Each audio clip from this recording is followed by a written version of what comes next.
감세 정책에 직격탄을 맞은 곳은 기초단체인 자치구다. 광주광역시 남구 도로개설공사 도중에 예산이 없어 공사가 중단된 상태. 그러니까 지금 도로가 저기서 이렇게 와가지고 여기까지는 됐네요, 그죠? 여기까지 됐는데 저기로는 이제 연결이 안 된다 이거죠? 5억 원이 없어 나머지 80m 공사를 못하고 있다. 보다시피 이 차가 이렇게 돌아 나갈 수도 없고 예. 여기서 부닥치고 여기 예. 다 부닥치고 넘어질 수도 있고 예. 그러니까 이 주민으로서는 너무나 한심하죠. 한말로 말해서는. 자치구들은 내년도 예산에 필수 경비조차 제대로 반영하지 못하고 있다. 남구청의 경우 내년 공무원들의 임금도 8월까지밖에 확보하지 못했다. 급여 등에만 75억 원이 부족하다. 인건비, 보수는 한 8개월 정도 하면은, 그 다음에 사회복지비, 여기를 한 8개월 정도만 생각을 하고 있습니다. 기초생활수급자 생계비, 노령연금 등 국비에 구청 예산의 일부가 합해져 지출되는 복지비가 있다.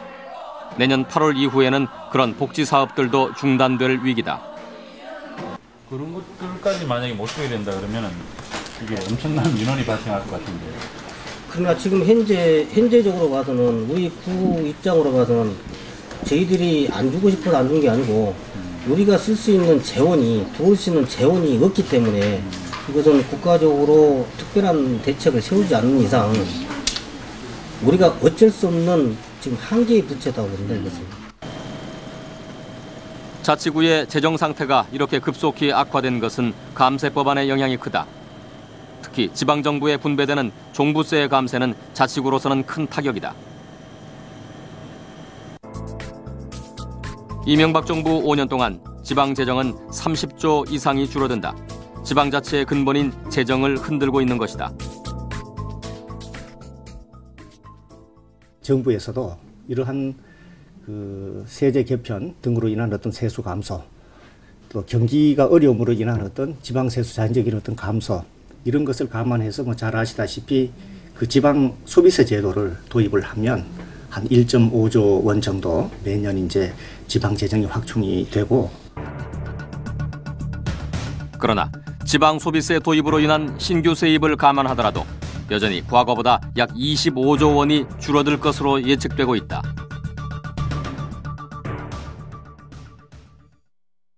이거 대단히 심각하다고 생각하지 않으십니까?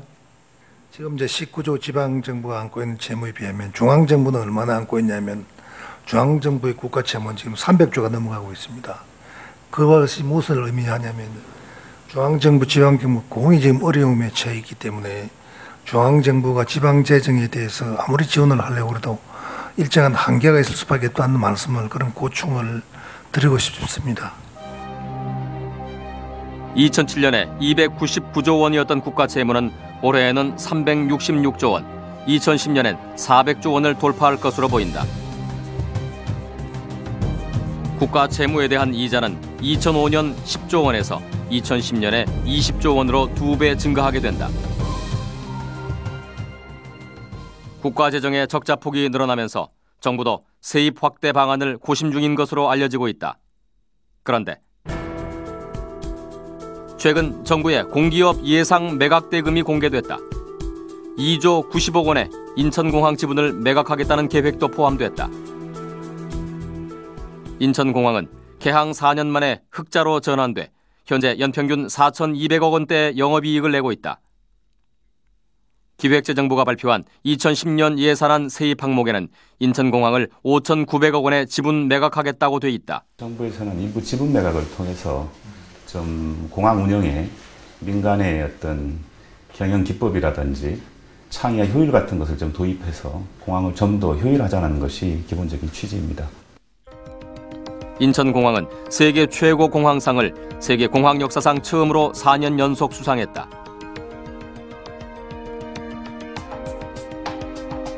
그간 정부와 민간이 인천공항과 기반시설에 투자한 돈은 총 17조 7천억 원이다. 직원 1인당 영업이익은 포스코보다 높은 4억 9천만 원. 공기업 가운데 최고의 경영 효율화를 달성한 것으로 평가받는다. 인천공항의 지금 운영 상태는 그 기법이나 성과 측면에서는 세계 제1의 공항입니다. 인천공항 지금 세계 제1의 국제 화물공항이고요. 흑자 기업, 더더군다나 다른 이유가 없는 기업의 주식을, 지분을 왜 외국 기업한테 넘겨야 할까요? 거기에 대해서 우선 정부가 답을 해야 될 겁니다. 그게 아니라면 그건 당연하게 국비 유출이죠. 인천공항은 짧은 시간에 세계 최고 국제공항 대열에 합류했다.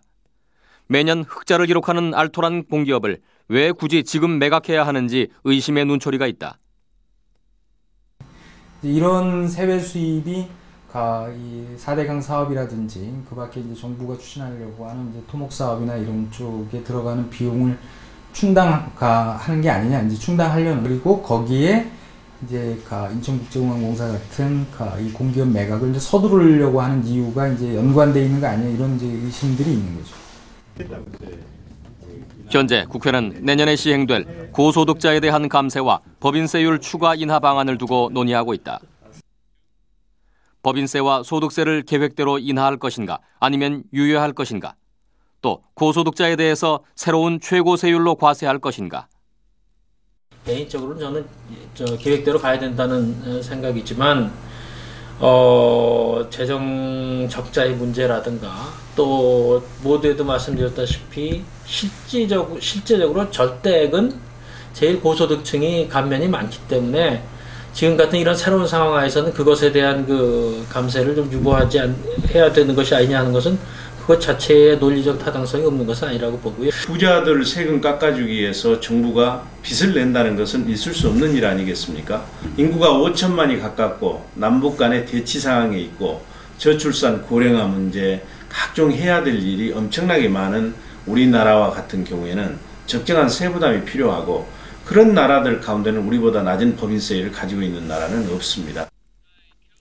연소득 1억 5천만 원 이상의 고액 연봉자에게 소득세율 40%를 부과하는 법안도 제출돼 있다. 과표 구간이 연간 1억 2천만 원이 넘는 분들, 실제로 따지면 한 1억 5천만 원 정도 연봉 되시는 분들입니다. 전체 근로소득이 있으신 분들의 0.4% 정도, 한 5만 명 정도 됩니다. 이분들에 대해서 소득세 부과율을 40%로 높이자는 것이고요. 내년에 하는 감세는 하지 않는 것과 이분들에 대해서 최고 구간을 만들어서 부과하는 것까지 합하면 1조 5천억 원 정도 작년에 비해서 세수가 늘어나게 됩니다. 네. 정부가 재정 적자를 메우기 위해 인천공항을 판다, 이렇게 단정적으로 이야기할 수는 없지만 이런저런 의혹들이 많이 제기되고 있다, 이런 얘기죠. 그렇습니다. 네. 어쨌든 이번에 법인세와 소득세 감세를 유보하게 되면은 줄어든 세수가 얼마나 회복될까요? 이 종합부동산세 등 2008년의 감세 조치가 워낙 컸기 때문에 이번에 설사 감세를 유보하고 또 고소득자에게 새로 높은 세율을 매긴다고 해도 2008년 이전 수준으로 회복하기는 어렵다고 합니다. 네, 최승호 PD, 박근식 PD 수고했습니다.